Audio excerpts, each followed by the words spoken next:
ராதே கிருஷ்ண. பகவான் ஸ்ரீ கிருஷ்ணர் துஷ்டர்களை அழிக்கவே பூமியின் பாரத்தை குறைக்கவே பூமியில் அவதாரம் செய்தார். அப்படியே பல அசுரர்களையும் மகாபாரத போரை நிகழ்த்தி பூமியின் பாரத்தை குறைத்து விட்டார். கிருஷ்ணர் வாழ்ந்த குலம் யாதவர்கள். யாதவர்கள் கிருஷ்ணருடைய அருளாலே மிகுந்த வலிமை உடையவர்களா இருக்கிறாங்க. ஒருவேளை கிருஷ்ணர் அந்த இடத்துல இல்ல அப்படின்னா மக்களுக்கு யாதவர்களை துன்பத்தை விளைவிக்க ஆரம்பிப்பாங்க. ஏன்னா யாதவர்களுடைய மனதுல ஆணவம் அதிகரித்து விட்டது. அவர்களை யாராலையும் அழிக்க முடியாது அப்படின்னு. இவங்களை அழிக்கணும்னா ஒரே ஒரு விஷயம் தான் இருக்கு, அவங்களுக்குள்ளாலேயே போரிட்டு இறந்து விடணும். கிருஷ்ணர் அவதரித்த சமயம் தேவர்கள் தான் அவர்களுடைய அம்சத்தின் மூலம் எது வம்சத்தில் பிறந்திருந்தார்கள். அவர்களை இனி திரும்ப தேவலோகத்திற்கு அனுப்ப வேண்டியது பகவானுடைய கடமையே. மூங்கில் ஒன்றோடொன்று உராய்ந்தால் நெருப்பு ஏற்பட்டு மூங்கில் காட்டையே நாசம் செய்யும். அதுபோல பிராமணர்களுடைய சாபத்தாலும் கிருஷ்ணருடைய மாயாலும் எதுகுலத்தவர்கள் போட்டியால் உண்டான கோபத்தால் அவர்களையே அழித்துக் கொண்டார்கள். இந்த நேரத்துல பகவானுடைய மனதில் ஒரு திருப்தி. பூமிக்கு பாரமாக இருந்த யாதவர்களும் இப்போது அழிந்து விட்டார்கள் என்று தன்னுடைய லீலா வினோதங்கள் அனைத்தையும் நினைத்து பார்க்கின்றார். லீலா வினோதங்களை முடிக்க வேண்டிய தருணமும் வந்துவிட்டது. பகவான் ஆலமரத்தில் சாய்ந்து கொண்டே தன்னுடைய இடது பாதத்தை வலது தொடையின் மேல் வைத்துக் கொண்டிருந்தார். தூரத்தில் இருந்து யார் பார்த்தாலும் அந்த தோற்றத்தை மானுடைய தோற்றம் என்று நினைப்பார்கள். அப்படியே ஜரன் என்ற ஒரு வேடன் பகவானுடைய செக்க சிவந்த பாதத்தை தூரத்திலிருந்து மானின் முகம் என்று எண்ணி அதை நோக்கி ஒரு அம்பை செலுத்தினான். அந்த அம்பின் நுனியில் தான் சாபத்தால் விளைந்த இரும்பு உலக்கின் ஒரு துண்டு செருகப்பட்டிருந்தது. அந்த அம்பே பகவானுடைய பாதங்களை பதம் பார்த்து விட்டது. முன்னொரு முறை துர்வாச முனிவர் பாயசத்தை அளித்து பகவானுடைய உடம்பு முழுவதும் தடவிக்கொள்ள செய்தார். கிருஷ்ண பகவானும் தன்னுடைய உடம்பு முழுவதுமே அதை பூசிக்கொண்டார். ஆனால் கால் பாதங்களில் மட்டும் பூசவில்லை. அப்போது துர்வாசர் ஒரு விஷயத்தை சொல்கின்றார். இந்த பாயசத்தை கிருஷ்ணானி உடல் முழுவதும் பூசியதால் உடம்பு வஜ்ரமாக மாறிவிட்டது. உடம்பில் எந்த பகுதியில் அம்படி பட்டாலும் உனக்கு மரணம் நேராது. ஆனால் நீ பாதங்களில் இந்த பாயசத்தை பூசவில்லை, அதனால் பாதத்தில் லம்படி பட்டாலே உன்னுடைய உயிர் இங்கிருந்து போகும் என்று ஒரு விஷயத்த சொல்லி இருக்காங்க. அந்த விஷயமே இங்கு ஜரன் என்ற வேடனால் செய்யப்பட்டுள்ளது. அகிலத்தை காக்கும் பகவானை இப்படி செய்து விட்டேன் என்று ஜரன் என்ற வேடன் பகவானிடம் மன்னிப்பு கேட்கின்றார்.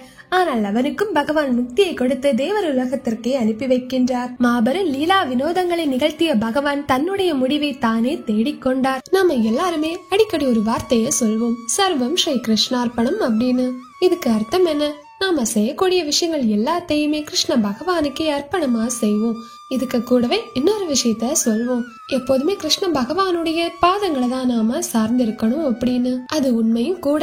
ஏன்னா பகவானுடைய பாதங்களை நாம் சரணடையும் போதுதான் நாம் பகவானிடம் சென்று சேர்க்கின்றோம். நீங்க இன்ஸ்டாகிராம் யூஸ் பண்ணவங்களா இருக்கலாம், இல்ல யூடியூப் யூஸ் பண்றவங்களா இருக்கலாம். அதுல கிருஷ்ண பகவானுடைய பாதங்களை பார்த்திருப்பீங்க. அந்த பாதத்துல சில அடையாள குறிகள் இருக்கிறதையும் நீங்க கவனிச்சிருப்பீங்க. இந்த அடையாள குறிகள் எதெல்லாம், அவைகள் உணர்த்தக்கூடிய கருத்தென்ன, அப்படிப்பட்ட விஷயங்களை நீங்க யோசித்திருக்கலாம். அதுக்கான விடையாக தான் இந்த வீடியோல கிருஷ்ண பகவானுடைய பாதத்துல என்னெல்லாம் குறிகள் இருக்கு, அது எந்த தத்துவத்தை உணர்த்துது அப்படிங்கறத தெரிஞ்சுக்க போறோம். நம்முடைய வாழ்க்கை எப்போதுமே பகவானுடைய திருவடிகளை சார்ந்துதான் இருக்கும். பகவானுடைய திருவடிகளை தான் நம் தலையில் தாங்க வேண்டும். வலது பாதத்துல 11 அடையாளங்கள் இருக்கின்றது. இடது பாதத்தில் 8 அடையாளங்கள் இருக்கின்றது. முதலில் வலது பாதத்தில் இருக்கக்கூடிய அடையாளங்களை தெரிந்து கொள்ளலாம். முதலாவதாக வார்கோதுமை, அதாவது தானிய குறி. இது அனுபவித்து மகிழும் அனைத்து வகையான வளங்களையும் குறிப்பிடுகின்றது. அதாவது பகவானுடைய தாமரை பாதங்களை சேவிக்கும் பக்தன் அனைத்து மகிழ்ச்சியான செழிப்புகளையும் பெறுகின்றார் என்பதை குறிக்கின்றது. ஒருமுறை பகவானுடைய பாதங்களில் அடைக்கலம் புகுந்தால் அவனுடைய பல பிறப்பு இறப்புகள் அனைத்துமே சிறியதாகி விடும். இந்த தானியங்களை போல எப்படி இந்த தானியங்கள் உயிர்களுக்கு வாழ்வை அளிக்கின்றதோ அதுபோல பகவானுடைய மகிமை வாய்ந்த பாதங்கள் அனைத்து ஆன்மாக்களுக்கும் உயிராக இருக்கின்றது. அடுத்தது சுதர்சன சக்கரம். தன் பக்தர்களிடம் இருக்கக்கூடிய 6 வகையான எதிரிகளை சுதர்சன சக்கரம் மெலிக்கின்றது. அந்த 6 வகையான எதிரிகள் என்னெல்லாம் அப்படின்னா காமம், கோபம், பேராசை, மாயை, பொறாமை மற்றும் பயம். இந்த 6 வகையான எதிரிகளை அழித்து பக்தர்களின் இதயத்தில் உள்ள இருளை, பாவங்களை அழிப்பவராகவே பகவானுடைய பாதங்கள் இருக்கின்றன. மூன்றாவதாக தாமரை மலர் அடையாளம். ஒரு தேனியின் மனதில் அமிர்தத்தின் பேராசையை அதிகரிக்க செய்வது போல பகவான் மீதான ஆசையை பகவான் பாதங்களை தியானிக்கும் போது அது தூண்டிவிடுகின்றது. நீரிலிருந்து எப்படி தாமரை வளர்கிறதோ அதுபோலத்தான் தெய்வீக தாமரை பாதங்களை இதயத்தில் வைத்துக் கொண்டு யார் ஒருவரின் இதயம் பகவானுக்காக கண்களில் இருந்து கண்ணீரை பெருக்குகின்றதோ அவர்கள் நிச்சயம் உயர்ந்த பலனை அடைவாங்க. பகவானுடைய பாதங்களில் தாமரை போன்ற மென்மையானது. தாமரை மலரோ பகலில் மலர்ந்து இரவில் சுருங்குகிறது. அதுபோல அறியாமை இருளை அகற்றிய சாத்வீக அனுபவங்களை இதயத்தில் பகவான் மலரச் செய்கின்றார். நான்காவதாக அங்குசம், யானையை கட்டுப்படுத்தக்கூடிய அங்குச குறி. அங்குசத்தால் யானையை பாகன் தன் கட்டுக்குள் கொண்டு வந்து விடுவான்.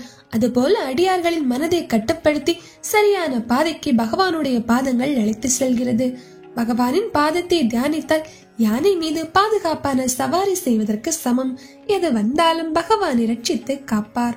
ஐந்தாவதாக இந்திரனுடைய வஜ்ராயுதம். இந்திரனை போன்ற பகவான் சரணடைந்த பக்தர்களை உயர்ந்தவராக ஆக்குகின்றார். ஒரு வஜ்ராயுதத்தால் மலையை உடைத்தால் எப்படி பல துண்டுகளாக உடைந்து நொறுங்குகின்றதோ அப்படி முன்வினையில் செய்த கர்ம பலன்கள் பக்தர்களை விட்டு நீங்குகின்றது.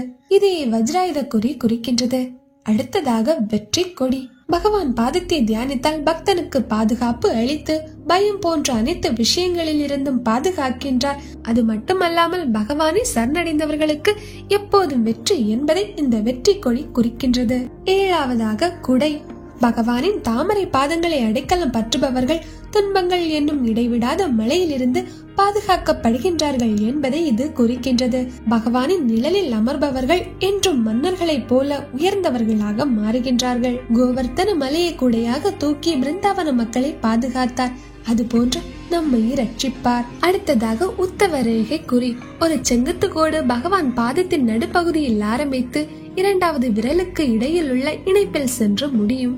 கிருஷ்ணருடைய பாதங்களில் ஒட்டிக்கொள்ளும் பக்தர்கள் உயர்ந்த ஸ்தலங்களுக்கு கொண்டு செல்லப்படுவார்கள் என்பதை இந்த குறி குறிக்கின்றது. இந்த பக்தர்கள் மீண்டும் பிறவியில் உழல மாட்டார்கள். அவர்கள் மேல் நோக்கி செல்வதில் சந்தேகம் கொள்ள வேண்டியதும் இல்லை. 4 ஸ்வஸ்திக குறி. 4 ஸ்வஸ்திக குறிகள் 4 முக்கிய திசைகளான தெற்கு, வடக்கு, கிழக்கு, மேற்கு திசைகளை குறிப்பிடுகின்றது. பகவானின் பாதங்களை நாடுபவர்களுக்கு அனைத்து நன்மையானதாகவே அமையும் என்பதையும், இதயத்தில் பகவான் திருவடியை பதித்தவர்களுக்கு தீமை என்று எதுவும் இருக்க முடியாது என்பதையும் ஸ்வஸ்திக் சின்னம் குறிக்கின்றது. அடுத்ததாக 4 நாவல் கனிகள், ஜாமன் ஃப்ரூட்ஸ் சொல்வாங்க. ஸ்வஸ்திக் குறிகள் ஒன்றோடொன்று 4 மனைகளில் சந்திக்கும் இடத்தினை அடுத்து 4 நாவல் கனி குறிகள் இருக்கின்றன. இதற்கு நடுவில் எண்கோண குறி இருக்கும். 11வது குறியே எண்கோண குறி. ஜம்புத் தீபம் என்ற பகுதியில் வசிப்பவர்கள் அனைவருக்கும் பகவான் திருவடிகளை வழிபடக்கூடிய பொருள் என்பதை நாவல் பல குறி காண்பிக்கின்றது. எண்கோண குறி எதை குறிக்குது அப்படின்னா, பகவானுடைய பாதங்களை தரிசிப்பவர்கள் 8 திசைகளில் இருந்தும் நன்கு பாதுகாக்கப்படுகின்றார்கள் என்பதை குறிக்கின்றது. 8 திசைகளின் ராஜ்யத்தில் பக்தர்களால் அடைய முடியாதென்று எதுவும் இல்லை என்பதையும் காட்டுகின்றது. ஸ்ரீ கிருஷ்ண பகவானின் இடது பாதத்தில் முதலாவதாக நாம் காணக்கூடிய குறி ஆகாயம். அதாவது 2 வட்டங்கள் இருக்கும். ஒன்று மற்றொன்றுக்குள் என்ற 2 வட்டங்களின் அடையாளம் இருக்கும். பகவான் பிரபஞ்சம் முழுவதும் வியாபித்து இருக்கின்றார் என்பதை காட்டுகின்றது. எங்கும் இருந்தாலும் அனைத்திலும் பற்றாமல் இருக்கின்றார் என்பதை உணர்த்துகின்றது. அடுத்ததாக சங்கு குறி அடையாளம். பகவானுடைய பாதங்களை அடைக்கலம் பெறுபவர்கள் எல்லா விதமான துன்பங்களில் இருந்து மீட்கப்படுகின்றார்கள் என்பதை இந்த சின்னம் சுட்டி காட்டுகின்றது. ஆரத்தி காட்டும் போது சங்கின் வழியாக தீர்த்தத்தை நமக்கு தருவாங்க. அதுபோல பகவானுடைய பாதங்கள் ஆழ்நிலை நீரை தாங்குகின்றது. அது பக்தர்களின் எரியும் நெருப்பான துயரத்தை தணிக்கின்றது. கிருஷ்ண பகவானுடைய பாதத்திலிருந்து கங்கை நதி வெளிப்பட்டதாக ஒரு விஷயம் உண்டு. அதனால் கங்கை நதியின் நீர்கொள்கையின் அடையாளமாகவும் இந்த சங்கு குறிப்பிடப்படுகின்றது. மூன்றாவதாக நாணற்ற வில் குறி. பகவானுடைய பாதங்களை அடைக்கலம் பற்றியவர்கள் எல்லா கவலைகள் மற்றும் சிரமங்களில் இருந்தும் நிரந்தரமாக விடுபடுகின்றார்கள். இறுதி லட்சியத்தை நோக்கி செல்பவர்கள் மீண்டும் இந்த பூமியில் வரமாட்டார்கள். இலக்கை அடைய விரும்பாதவர்கள் பகவானுடைய பாதத்திற்கும் வரமாட்டார்கள் என்பதை காட்டுகின்றது. எப்போதும் பக்தர்களின் மனம் பகவானுடைய பாதங்களின் இலக்கை நோக்கியே அடைகின்றது. அதன் விளைவாகவே பகவான் மீதான பக்தி பெருகி அவர்களுடைய கண்களில் இருந்து கண்ணீர் வழிகின்றது. நான்காவதாக கன்றுக்குட்டியின் பாத குழம்பு பூச்சு, கோஸ் பேஸ்ட்னு சொல்வாங்க. இந்த முத்திரை பகவானுடைய பாதங்களில் இடையறாத தியானத்தில் நிலை பெற்றவர்கள் என்பதை குறிக்கின்றது. அந்த கன்றுக்குட்டியின் குழம்பச்சில் சிறிதளவு தண்ணீர் இருக்கும். அது போன்று நாம் இந்த உலகில் வாழக்கூடிய காலம் மிக சிறியதாகவும் அற்பமாகவும் மாறி நாம் எளிதில் கடந்துவிட முடியும் என்பதை குறிக்கின்றது. ஐந்தாவதாக 4 தண்ணீர் குடங்கள். அமிர்தம் நிறைந்த தங்க குடத்தையே பகவானுடைய பாதங்கள் தாங்கி நிற்கின்றன என்பதை குறிக்கின்றது. அந்த அமிர்தம் நிரம்பிய குடம் எப்போதும் நிறைந்துதான் இருக்கும். கோபியர்களால் அனுபவிக்கப்பட்ட பிரிவின் நெருப்பை அணைக்கும் அமிர்தமாகவும் பகவானுடைய பாதங்களே இருக்கின்றது. ஆறாவதாக முக்கோண குறி. பகவானுடைய பாதங்களை நாடும் பக்தர்கள் மாயையிலிருந்து காப்பாற்றப்படுகின்றார்கள் என்பதை குறிக்கின்றது. இது முக்கோண குறி, அதனால மூவகை தரப்பட்ட விஷயங்களோடு ஒற்றுமைப்படுத்தியே சொல்லப்படுகின்றது. உலகில வசிப்பவர்களுக்கு பகவானுடைய பாதங்கள் தான் முதலும் கடைசியுமான புகலிடம். தேவர்கள், மனிதர்கள் மற்றும் விலங்குகளுக்கு பாதுகாப்பான சரணாலயமும் அதுவே. பிரம்மா, விஷ்ணு மற்றும் சிவன் ஆகிய மும்மூர்த்திகளுக்கு மூல ஆதாரம் கிருஷ்ணராகவே இருக்கின்றார். ஸ்ரீதேவி, பூதேவி, நீலா தேவி ஆகிய 3 ஆற்றல்களும் பகவானுடைய பணிப்பெண்கள் என்பதையும் குறிக்கின்றது பகவானுடைய இந்த முக்கோண குறி. ஏழாவதாக பிறை நிலவு. சந்திரன் குளிர்ச்சியான கதிர்களால் அமிர்தத்தை பொழிவது போல பகவானுடைய பாதங்கள் அவரது பக்தர்கள் மீது அமிர்தத்தை பொழிந்து அவர்களுடைய துன்பங்களை நீக்குகின்றது. ஒரே ஒரு சந்திரன் தான், ஆனா ஒரே நேரத்தில் பலர் பார்க்கிற இருள அழிக்கிறாரு. அதுபோல இறைவன் ஒருவனாக இருந்தாலும் அவருடைய ஆற்றலால் ஒரே நேரத்தில் பல ஆன்மாக்களையும் விடுவிக்க முடியும். சரணடைந்தவர்களை பகவானுடைய பாதங்கள் என்றும் கைவிட்டதும் இல்லை. எட்டாவதாக மீன் வடிவ குறி.